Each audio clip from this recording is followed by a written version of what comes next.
10 మందిలో ఒక ఇద్దరినే పర్టికులర్గా దురదృష్టం వెంటాడుతుంటే ఆ టీమ్స్ని ఏమంటారు?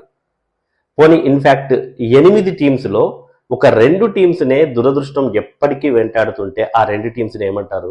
ఒకటి సౌత్ ఆఫ్రికా, రెండోది న్యూజిలాండ్. నిజంగా అసలు ఐసీసీ ఈవెంట్స్లో ఈ 2 టీమ్స్కి జరిగినంత బ్యాడ్ లక్ మిగతా ఏ టీమ్స్లోనూ జరగదు. ఏ టీమ్స్ విషయంలోనూ జరగలేదు కూడా ఇప్పటి వరకు. అది ఎలాగా అంటే మీ అందరికీ తెలుసు, ఐసీసీ ఈవెంట్స్లో సౌత్ ఆఫ్రికా కానివ్వండి, న్యూజిలాండ్ కానివ్వండి, ఇప్పటి వరకు ఒక్కసారి కూడా వరల్డ్ కప్ గెలవలేదు. ఐదర్ ఓడిఐ వరల్డ్ కప్ కానివ్వండి, T20 వరల్డ్ కప్ కానివ్వండి. టెస్ట్ ఛాంపియన్షిప్స్ డిఫరెంట్, మిగతావి డిఫరెంట్, కానీ వరల్డ్ కప్ అనేది ఈ 2 ఫార్మాట్లలో వరల్డ్ కప్ని దక్కించుకోవడం అనేది ఒక డ్రీమ్, ప్రతి టీంకి డ్రీమ్. ఈవెంట్ చూసుకుంటే ఫుట్బాల్లో చాలా టీమ్స్ పోటీ పడతాయి, కానీ ఇక్కడ ఉన్నది గట్టిగా పోటీ పడేవి 8 టీమ్సే. ఆ 8 టీమ్స్ ఏంటో కూడా మనకు తెలుసు. Australia, England, India, Pakistan, Sri Lanka, West Indies. ఈ 6 టీమ్స్ అయితే వరల్డ్ కప్ గెలిచాయి ఇప్పటి వరకు. T20 వరల్డ్ కప్ గెలిచాయి, ఓడిఐ వరల్డ్ కప్ గెలిచాయి ఈ 6 టీమ్స్. గెలవని 2 టీమ్స్ ఏమున్నాయి టాప్ టీమ్స్లో అంటే సౌత్ ఆఫ్రికా, న్యూజిలాండ్. టాప్ 8 టీమ్స్లో 2 గెలవనివి సౌత్ ఆఫ్రికా, న్యూజిలాండ్. మరి ఈ 2 టీమ్స్ ఫైనల్కి చేరలేదంటే చేరాయి. సౌత్ ఆఫ్రికా విషయం మాట్లాడుకుంటే ఫస్ట్, సౌత్ ఆఫ్రికా ఒకే ఒక్కసారి T20 వరల్డ్ కప్ ఫైనల్కి చేరింది. ఓడిఐ వరల్డ్ కప్లో ఇప్పటివరకు ఫైనల్కి చేరలేదు ఆ టీము. T20 వరల్డ్ కప్లో కూడా లాస్ట్ టైం ఫైనల్కి చేరింది సౌత్ ఆఫ్రికా. మరి అప్పుడు ట్రోఫీ గెలిచిందా? గెలవలేదు, ఇండియా చేతిలో ఓడిపోయింది. అది వాళ్ళకి ఒకే ఒక్క ఫైనల్. మరి ఈసారి కూడా అన్బీటెన్గా దూసుకొస్తోంది South Africa. Last time only India చేతిలో ఫైనల్లో మాత్రమే ఓడిపోయింది. ఈసారి కూడా ఫైనల్కి వెళ్ళేదాకా పట్టు వదిలేటట్లేదు సౌత్ ఆఫ్రికా. సేమ్ అదే టెంపో కంటిన్యూ చేస్తుంది. ఇక న్యూజిలాండ్ విషయానికి వస్తే, న్యూజిలాండ్ 2015లో ఆస్ట్రేలియా చేతిలో ఓడిపోయింది ఫైనల్లో. ఓడిఐ వరల్డ్ కప్ విషయం చెప్తున్నా. 2015 ఆస్ట్రేలియా చేతిలో ఓడిఐ వరల్డ్ కప్ ఫైనల్లో ఓడిపోయింది. మళ్ళీ బ్యాక్ టు బ్యాక్ 2019లో కూడా ఫైనల్కి చేరింది ఓడిఐ వరల్డ్ కప్లో, ఇంగ్లాండ్ చేతిలో ఓడిపోయింది. అది అందరికీ గుర్తుండే ఉంటుంది ఇంగ్లాండ్ చేతిలో ఎట్లా ఓడిపోయిందో. మ్యాచ్ టై అయింది, 4లు ఎక్కువగా కొట్టింది కాబట్టి ఇంగ్లాండ్ని విజేతగా ప్రకటించారు. సో దానిపై చాలా మందికి విమర్శలు వచ్చాయి, చాలా మంది విమర్శించారు దాన్ని. కానీ మరి ఇంతకంటే దురదృష్టం ఇంకేదైనా టీంకు ఉంటుందా?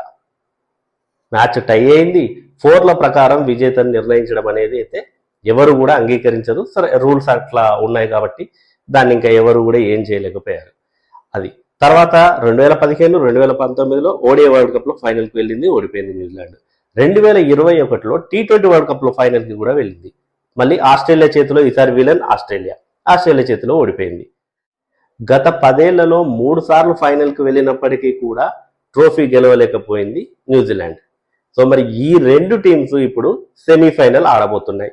ఇద్దరి డ్రీమ్ ఒకటే, కానీ ఒక్కరి డ్రీమ్ మాత్రమే నెరవేరే అవకాశం ఉంది.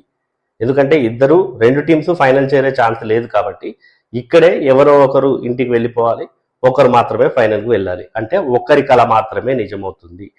Cricket fans, especially cricket fans అందరూ కూడా ఈ 2 టీమ్స్ని గెలవాలి అనే కోరుకుంటారు. ఈ 2 టీమ్స్ ఆడుతుంటే కూడా నాకు తెలిసి ఈక్వల్గానే ఉంటుంది. ప్రతి ఒక్కరు కూడా న్యూజిలాండ్ గెలవాలని కోరుకునే వాళ్ళు కావచ్చు, సౌత్ ఆఫ్రికా గెలవాలని కోరుకునే వాళ్ళు కావచ్చు, ఈక్వల్గా ఉంటారు.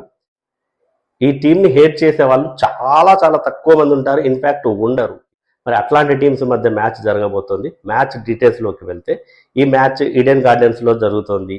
మరి ఈడెన్ గార్డెన్స్లో ఇప్పటి వరకు ఈ టీమ్స్ మ్యాచ్ ఆడలేదు. ఎందుకంటే ఆల్రెడీ సౌత్ ఆఫ్రికా సూపర్ 8 మొత్తం అహ్మదాబాద్లో ఆడింది, అంతకుముందు గ్రూప్ స్టేజ్లో కూడా అహ్మదాబాద్లో ఆడింది. న్యూజిలాండ్ అయితే అటు కొలంబోలో ఆడింది, ఇండియాలో అయితే చెన్నైలో ఆడింది. కాబట్టి కోల్కతాలో ఆడడం వాళ్ళకి ఈ వరల్డ్ కప్లో ఇదే ఫస్ట్ టైం. కాబట్టి కండిషన్స్ అనేవి ఇద్దరికి కొత్తే. సో ఇక పిచ్ విషయానికి వస్తే, చేజింగ్ చేసిన టీంకే ఇక్కడ గెలుపు అవకాశాలు ఎక్కువగా ఉంటాయి. ఎందుకు అంటే డ్యూ వస్తుంది, డ్యూ ఎఫెక్ట్ వల్ల బౌలర్లకి అడ్వాంటేజ్ తక్కువ ఉంటుంది, బ్యాటర్లకి అడ్వాంటేజ్ ఎక్కువ ఉంటుంది. ఆ విషయం అందరికీ తెలుసు. కాబట్టి చేజింగ్ చేసిన టీం గెలిచే అవకాశం ఉంటుంది. టాస్ కీలకంగా మారబోతోంది. స్పిన్నర్లకి ఏమన్నా కొంచెం అనుకూలిస్తుందా అంటే, ఒకవేళ అనుకూలిస్తే కూడా ఫస్ట్ ఇన్నింగ్స్లోనే కొంచెం బెటర్ ఛాన్స్ ఉండొచ్చేమో సెకండ్ ఇన్నింగ్స్తో కంపేర్ చేస్తే. మరి స్పిన్నర్స్ 2 టీంలో కూడా అద్భుతమైన స్పిన్నర్లు ఉన్నారు. మరి ఆన్ పేపర్ 2 టీమ్స్ కూడా చాలా చాలా అద్భుతంగా కనిపిస్తున్నాయి. 2 టీమ్స్లోనూ భారీ హిట్టర్లు ఉన్నారు. కానీ సౌత్ ఆఫ్రికాకే కొంచెం వెయిట్ ఎక్కువగా కనిపిస్తోంది. ఎందుకంటే అందరూ కూడా మంచి ఫామ్లో ఉన్నారు సౌత్ ఆఫ్రికాకి. ఇక న్యూజిలాండ్ విషయానికి వస్తే వాళ్ళు పెద్దగా ప్రూవ్ చేసుకోలేదు, ఎందుకంటే ఒక మ్యాచ్ వర్షం వల్ల వాషౌట్ అయిపోయింది, తర్వాత ఇంగ్లాండ్ చేతిలో ఓడిపోయారు. కాబట్టి వాళ్ళు ఏంటంటే వాళ్ళు ఇంకా ప్రూవ్ చేసుకోవాల్సింది ఉంది. అంత కాన్ఫిడెంట్గా ప్రతి మ్యాచ్ గెలిచి ఆ కాన్ఫిడెన్స్తో ఏం రావట్లేదు వాళ్ళు. మరి కాన్ఫిడెంట్ లెవెల్ ఏమన్నా లోగా ఉంటుందా న్యూజిలాండ్కి? సో ఇక హెడ్ టు హెడ్ చూస్తే కూడా సౌత్ ఆఫ్రికా అండ్ న్యూజిలాండ్ మధ్య ఓవరాల్గా అయితే 19 మ్యాచ్లు జరిగితే అందులో 12 మ్యాచ్లు సౌత్ ఆఫ్రికానే గెలిచింది, 7 మ్యాచ్లు మాత్రమే న్యూజిలాండ్ గెలిచింది ఓవరాల్ T20Aలో. ఇక T20 వరల్డ్ కప్ విషయానికి వస్తే T20 వరల్డ్ కప్లో ఈ రెండు టీమ్స్ 5 సార్లు తలపడితే 5 సార్లు సౌత్ ఆఫ్రికానే గెలిచింది. కాబట్టి న్యూజిలాండ్ ఈసారైనా ఆ రివెంజ్ తీర్చుకునే అవకాశం అయితే న్యూజిలాండ్కి ఉంది. రివెంజ్ తీర్చుకోవడంతో పాటు వాళ్ళ డ్రీమ్ని నెరవేర్చుకోవాలి అంటే ఫస్ట్ ఫైనల్కి వెళ్ళాలి అంటే ఇక్కడ సౌత్ ఆఫ్రికాను ఓడించాలి. సౌత్ ఆఫ్రికా కూడా సేమ్ సినారియో, వాళ్ళు లాస్ట్ టైమే లూజ్ అయ్యారు, వాళ్ళు లాస్ట్ టైమే ఓడిపోయారు. ట్రోఫీ చేతుల దాకా వచ్చి ఎలా ఓడిపోయారో కూడా చూసాము. ఆ మ్యాచ్ చేతుల దాకా ట్రోఫీ వచ్చి వాళ్ళకి చేజారిపోయింది. డెఫినెట్గా ఈసారి అయితే వాళ్ళు వదిలేలాగా లేరు. మరి టీమ్స్ ఎలా ఉన్నాయనేది చూస్తే సౌత్ ఆఫ్రికాలో 8 మంది బ్యాటర్లు ఉన్నారు. నెంబర్ 1 to నెంబర్ 8 అందరూ బిగ్ హిట్టర్సే. ఒక్కరు కూడా కొంచెం వీళ్ళ నుంచి బిగ్ హిట్స్ రావు అని అనుకునేలా లేరు. న్యూజిలాండ్ విషయం కూడా అంతే, వీళ్ళలో కూడా టాప్ 8 బ్యాటర్సే ఉన్నారు, అందరూ కూడా మంచి హిట్టర్సే.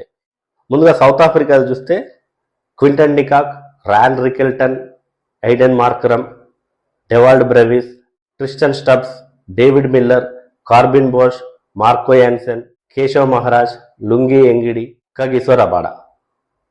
పర్ఫెక్ట్గా ఉంది వీళ్ళ టీం. ఇక న్యూజిలాండ్ టీం చూస్తే Tim Seifert, Finn Allen, Rachin Ravindra, Daryl Mitchell, Mark Chapman, Glenn Phillips, Jimmy Neesham, Mitchell Santner, వీళ్ళు 8 మంది full batting. Jacob Duffy, Lockie Ferguson, Ish Sodhi. So వీళ్ళ టీం కూడా అద్భుతంగా ఉంది. సో మరి స్పిన్నర్లకు కనుక కలిసి వస్తుందంటే అక్కడ సౌత్ ఆఫ్రికాలో స్పిన్ వేసే వాళ్ళు చాలా మంది ఉన్నారు. కేశవ్ మహారాజ్ రెగ్యులర్ స్పిన్నర్, అతనితో పాటు ఐడెన్ మార్కరమ్ వేస్తాడు, ట్రిస్టన్ స్టబ్స్ వేస్తాడు, ఈవెన్ డేవిడ్ మిల్లర్ కూడా అప్పుడప్పుడు హెల్ప్ఫుల్ స్పిన్నర్గా ఉపయోగపడతాడు. పేస్ అటాక్ అయితే అద్భుతంగా ఉంది. Marco Jansen, Corbin Bosch, Lungi Ngidi, Kagiso Rabada, ఈ నలుగురితో పేస్ అటాక్ అయితే అద్భుతంగా ఉంది. ఇక న్యూజిలాండ్లో కూడా స్పిన్నర్లు గ్లెన్ ఫిలిప్స్ వేస్తాడు, రచిన్ రవీంద్ర వేస్తాడు. రచిన్ రవీంద్ర అటు కొలంబోలో అయితే మంచి ఫామ్ నుంచే వస్తున్నాడు రచిన్ రవీంద్ర. సో వీళ్ళలో పేస్ అటాక్లో సౌత్ ఆఫ్రికాతో పోలిస్తే ఒక పేసర్ కొంచెం తక్కువగా ఉన్నట్టు అనిపిస్తుంది. జేకబ్ డఫీ వేస్తాడు, లాకీ ఫర్గ్యూసన్ వేస్తాడు, జిమ్మీ నీషమ్ వేస్తాడు. కానీ ఇందులో ఎఫెక్టివ్గా అనిపించేది అయితే మరి పేస్ బౌలింగ్లో డఫీ అండ్ ఫర్గ్యూసన్.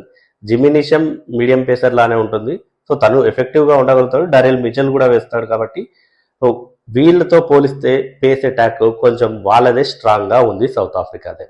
సో మొత్తానికైతే నెక్ టు నెక్ మ్యాచ్ జరగబోతుంది. ఒక మంచి సస్పెన్స్ థ్రిల్లర్ మ్యాచ్ అయితే చూసే ఛాన్స్ ఉంది.